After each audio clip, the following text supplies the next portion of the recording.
Prism washing and steam iron centre പുന്നമ്പറമ്പിൽ പ്രവർത്തനം ആരംഭിച്ചു.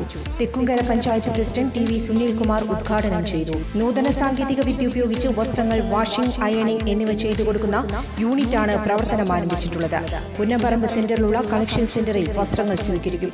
ഉപഭോക്താക്കളുടെ സൗകര്യം കണക്കിലെടുത്ത് വടക്കാഞ്ചേരി ടൗണിലുള്ള അഷ്ടപതി കോംപ്ലക്സിൽ കളക്ഷൻ സെന്റർ ഉടൻ പ്രവർത്തനം ആരംഭിക്കും. ഇനി വാഷിംഗും അയണിംഗും ഒരു പ്രശ്നമേയല്ല. കൂടുതൽ വിവരങ്ങൾക്ക് 9650444445 എന്ന നമ്പറുമായി ബന്ധപ്പെടുക.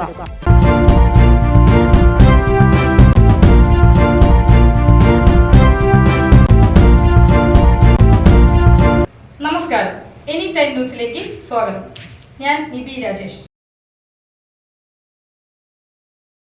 തൃശൂർ മരത്താക്കരയിൽ ഫർണിച്ചർ കടയിൽ വൻ തീപിടുത്തം.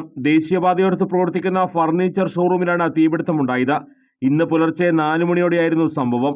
ഇതേസമയം സ്ഥാപനത്തിൽ സുരക്ഷാ ജീവനക്കാരാണ് വിവരം ഫയർഫോഴ്സിനെ അറിയിച്ചത്.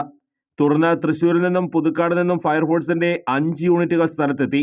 ഏറെ നേരത്തെ ശ്രമത്തിനൊടുവിൽ തീയണച്ചു. ഫർണിച്ചർ കട പൂർണ്ണമായും കത്തിനശിച്ചിട്ടുണ്ട്.